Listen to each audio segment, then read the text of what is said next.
It began with the clocks. All of them. Every digital display in the sleepy town of Pine Ridge simultaneously flashed 3:33 a.m. before going dark. Cell phones died. Radios emitted nothing but static.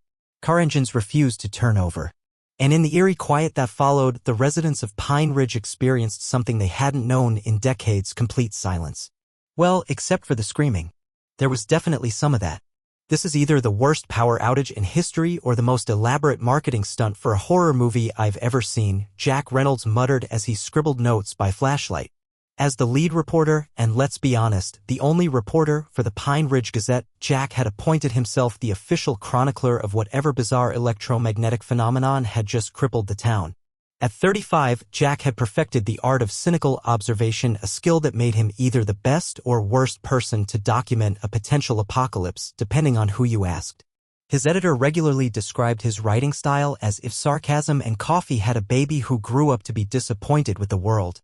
By dawn, a crowd had gathered in the town square, that magical place where people instinctively flock when weird stuff happens.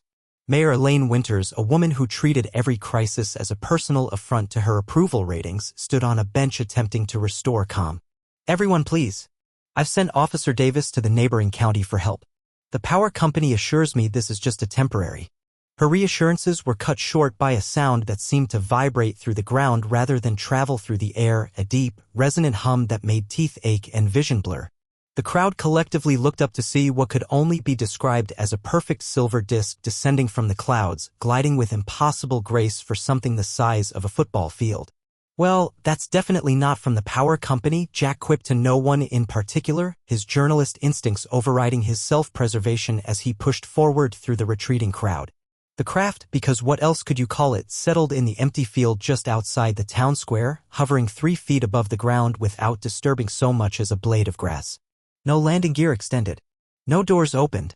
It simply existed, silent and impossible. The crowd's panic receded into a stunned, hushed awe.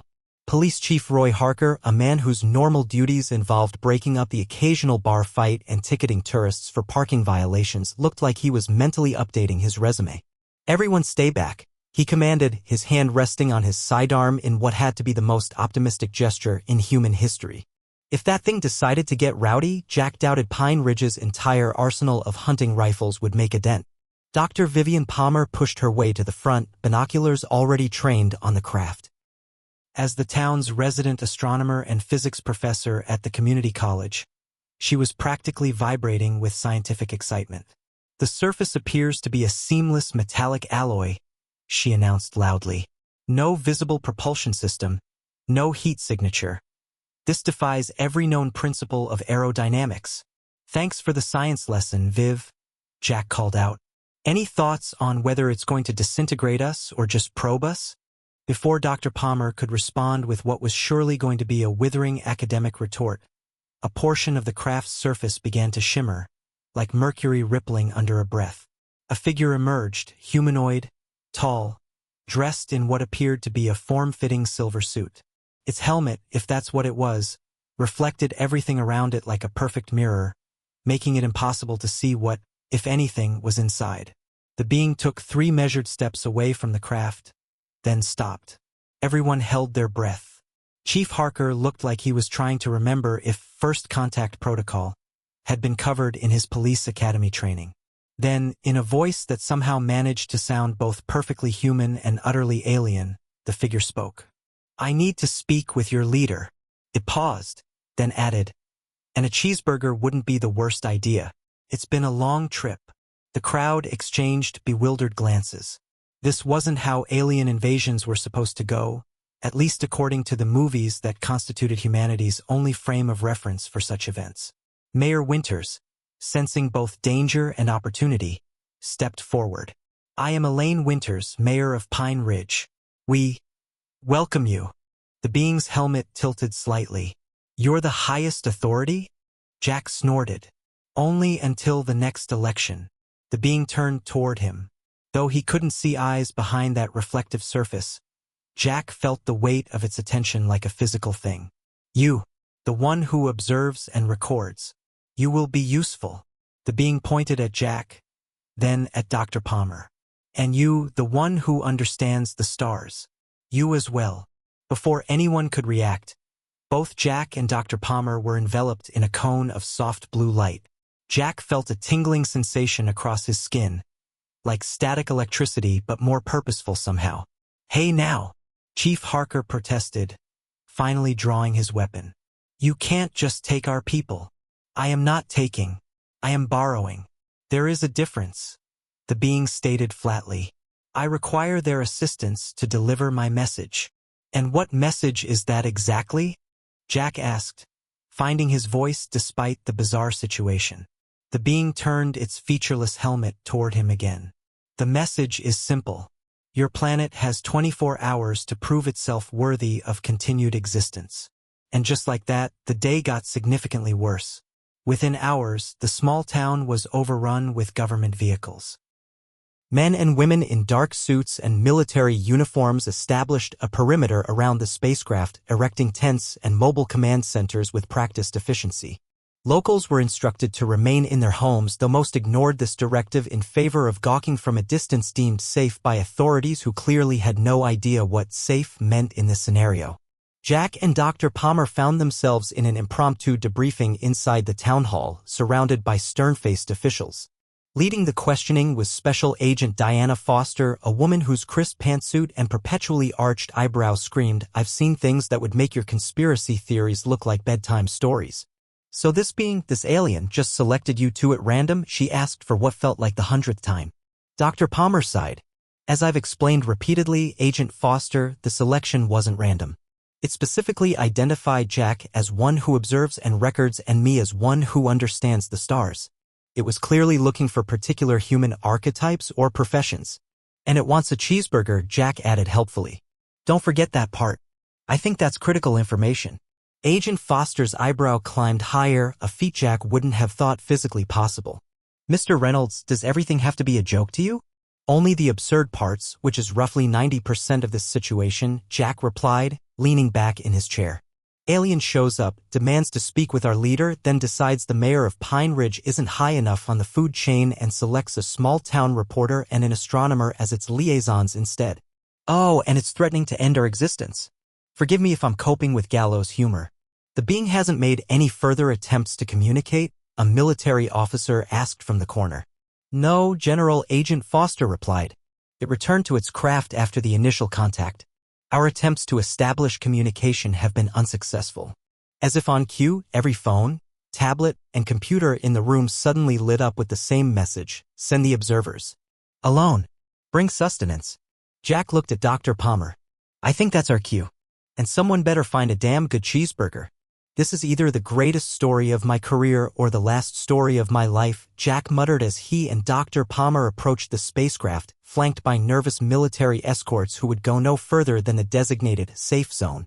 In his hands, Jack carried a paper bag containing what the local diner had proudly declared the best cheeseburger in Pine Ridge, though being the only diner in a town of 5,000 people didn't exactly make for stiff competition.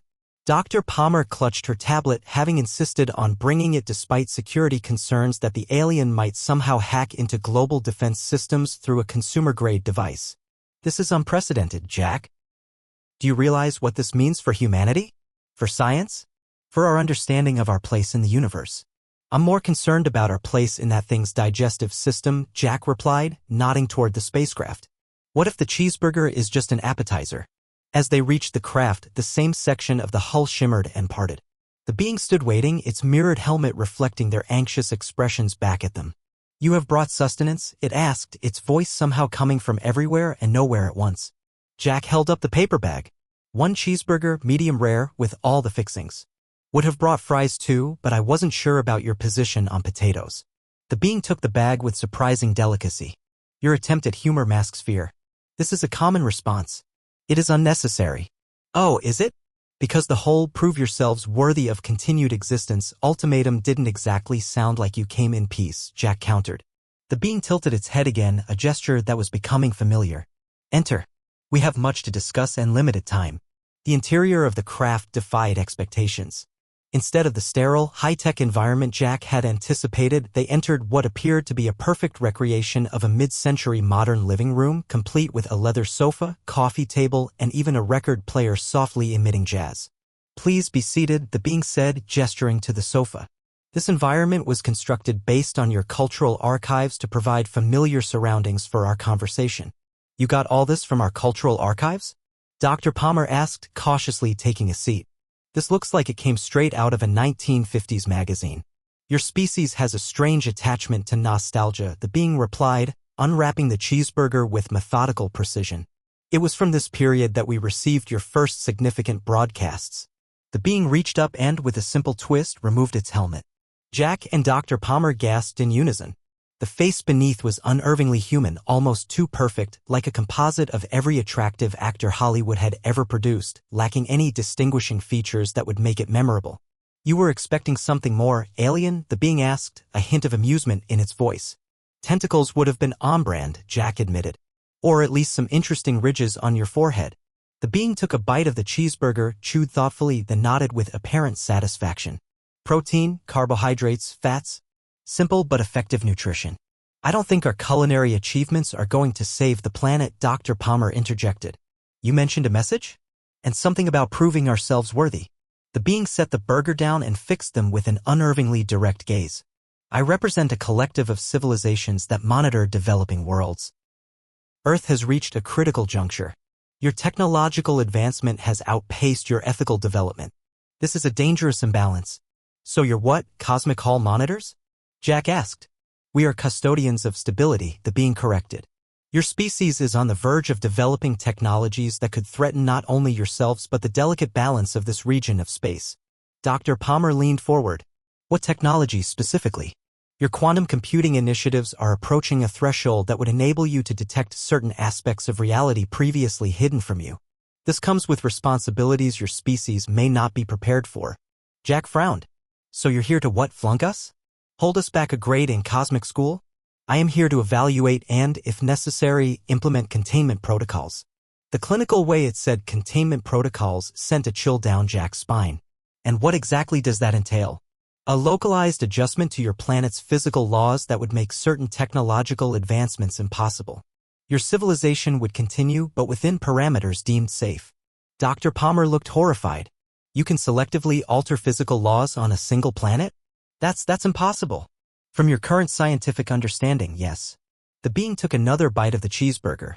This is quite good, by the way. Jack paced the room, trying to process the implications. So you're saying you'd basically put a cosmic child lock on humanity.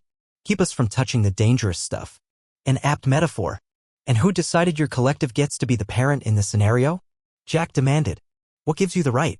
The being regarded him with what might have been pity. The same right that gives your species dominion over less developed life forms on your planet. The responsibility of advancement includes stewardship. We're being compared to dogs now. Great. Jack ran a hand through his hair in frustration. Dr. Palmer, ever the scientist, was focused on a different aspect. You mentioned we have 24 hours to prove ourselves worthy. What exactly are you looking for? What metrics are you using to judge us? The being's perfect face remained impassive. I have been monitoring your global communications, your leaders' responses to my arrival, your military preparations, and most importantly, how individuals like you two react when faced with an existential threat. So this is all a test? Jack asked incredulously. The fate of humanity depends on whether we pass your little cosmic pop quiz? In essence, yes. The being stood, setting aside the half-eaten burger. And now I require access to your global communication networks to deliver my message directly to your world leaders. Jack and Dr. Palmer exchanged alarmed glances. That's not really your call to make, Jack said carefully. Perhaps I was unclear. This is not a request. The being gestured and a wall of the fake living room shimmered away, revealing a complex array of technology. Your primitive transmission systems are easily accessed. I simply wish to offer the courtesy of informing you. Outside the craft, alarms began to sound. Jack could only imagine the panic as every screen on the planet simultaneously hijacked to broadcast an alien message. What are you telling them? Dr. Palmer asked. The truth. That your world stands at a crossroads. That the choices made in the next few hours will determine humanity's path for millennia to come. General chaos ensued after that. Jack and Dr. Palmer were escorted, a polite term for practically dragged, from the spacecraft by special forces who materialized the moment they emerged. The military had moved to high alert with weapon systems trained on the craft despite repeated warnings from scientists that such actions were likely futile and potentially catastrophic. World leaders convened in emergency session. Religions declared either the end times or a new age of enlightenment, depending on their particular theological bent. Social media exploded with everything from alien memes to conspiracy theories about government-engineered hoaxes. And through it all, the being waited silently in its craft. 23 hours and 45 minutes after the initial ultimatum, Jack found himself back at the perimeter, press credentials hanging uselessly around his neck as he argued with a soldier who looked young enough to be carded at a bar. Look, it asked for me specifically. I'm one of the observers, remember? If anyone should be in there for the final verdict, it's me. Sir, I have orders. To prevent the potential extinction of humanity? Jack interjected. Because I'm pretty sure those aren't in your standard operations manual. Before the argument could escalate, the perimeter lights flickered. All communications went dead again. And just like that, the spacecraft's hull shimmered one final time. The being emerged, still helmeted, and gestured directly at Jack. Against the protests of every official in sight, Jack found himself walking forward as if pulled by an invisible force. The observer should witness the conclusion, the being stated simply. It is fitting. So what's the verdict? Jack asked, trying to keep his voice steady. Do we get to keep the cosmic car keys, or what? The being was silent for a long moment. Then, with a gesture that seemed almost regretful, it said, humanity's response has been instructive. That doesn't answer my question. No, it doesn't. The being tilted its head in that now familiar way. Your species is unique in my experience. You face extinction with jokes. You confront the unknown with both weapons and curiosity. You are primitive yet complex. We contain multitudes, Jack quipped. Indeed.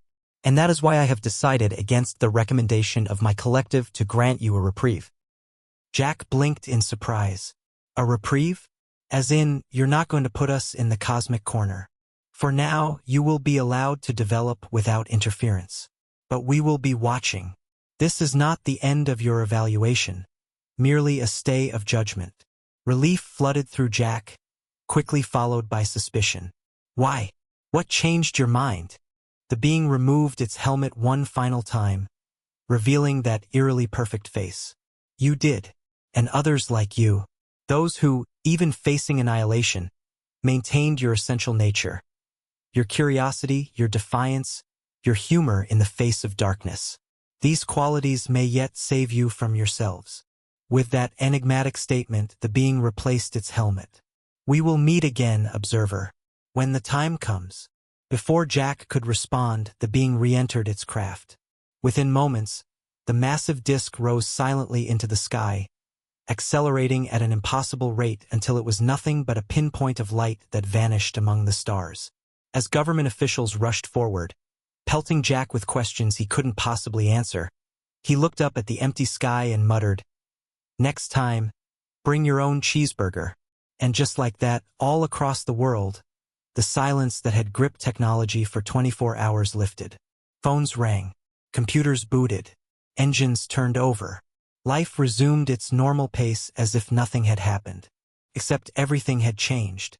3 days later, as Jack sat in the Pine Ridge Gazette office finishing his front-page story, Alien Visitor Gives Humanity Cosmic Probation. His phone chimed with a text message from an unknown number. The message contained only 4 words. You passed. Others failed. As Jack stared at his screen, every digital device in his office flashed 3:33 a.m. before returning to normal. He looked out the window at the quiet town going about its business, blissfully unaware that somewhere out there in the vast universe, Pine Ridge, through some cosmic fluke, had become the measuring stick for humanity's worth. Well, Jack said to his empty office, that's going to make one hell of a follow-up story.